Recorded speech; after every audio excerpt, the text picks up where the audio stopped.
जान पाकिस्तान के atom bomb को छोड़ा ना समझो, बात हमने कही थी, गौर से सुनो इस बात को। मशरिक और मगरिब में अगर मुसलमानों की इज्जत थोड़ी सी बची हुई है तो इस वजह से कि पाकिस्तान के पास एटम बम है। जितना आपने इस एटम बम पे खर्च किया है, ये दो जहानों में सबसे बेहतरीन इन्वेस्टमेंट है आपकी। अगर इसराइल को कोई रोके हुए है कि वो मुसलमान मुल्कों को हड़प करके मदीने तक नहीं आ जाता तो आपके एटम बम के खौफ से। अगर इंडिया को कोई रोके हुए है मलेशिया से लेकर काबुल तक अपना कब्जा नहीं कर लेता तो आपके एटम बम के खौफ से। और पाकिस्तान को अल्लाह ने बनाया क्यों?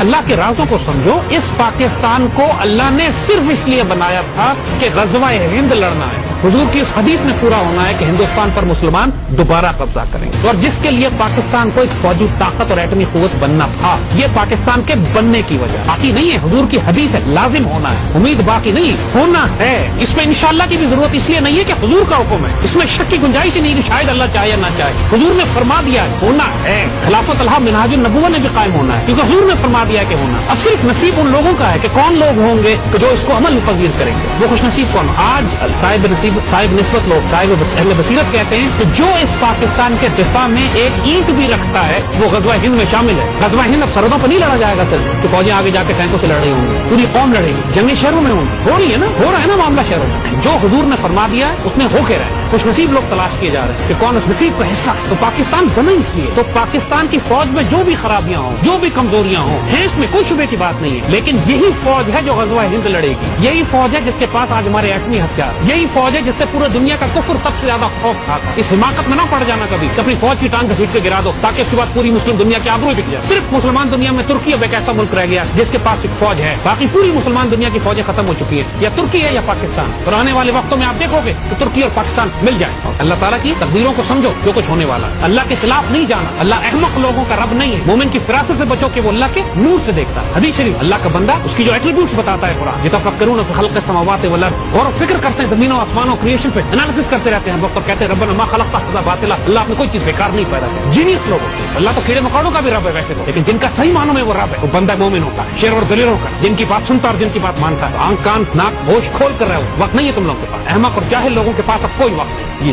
सुम्मुन बुक्मुन उम्मी, नाक कान बंद किए बंदे गूंगे बहरे जो बैठे हुए हैं, इनकी सफाई का वक्त आ गया। हम नहीं करेंगे, रब करेगा, हम सिर्फ तमाशा देखेंगे। हम पहले वार्न कर रहे हैं क्योंकि अल्लाह का अपना तरीका है काम करना। जापान में अल्लाह ने खुद सफाई की ना, अल्लाह ताला की पकड़ से इंसान डरे। उनको तकब्बुर ये था जापान वालों को कि हमने 10 रेक्टर स्केल तक हमने इमारतें बना ली हैं जो नहीं गिरेंगी। अल्लाह ने कहा बड़ी अच्छी बात, अल्लाह ने जमीन को झटका दिया, उसके बाद पानी फेंकर एटम बम उनके ऊपर बिठा दिए। उनके एटमी रिएक्टर किसी वक्त नहीं फट सकते। और जापान सबसे ज्यादा पाकिस्तान के एटमी प्रोग्राम के खिलाफ बात करता था। अल्लाह की पकड़ देखो, अल्लाह ने उनको अपने एटमी प्रोग्राम में फंसा दिया। पाकिस्तान के खिलाफ जो बोलेगा मार खाए। ये पाकिस्तान को छोटा नहीं समझो, ये बहुत बड़ी चीज है।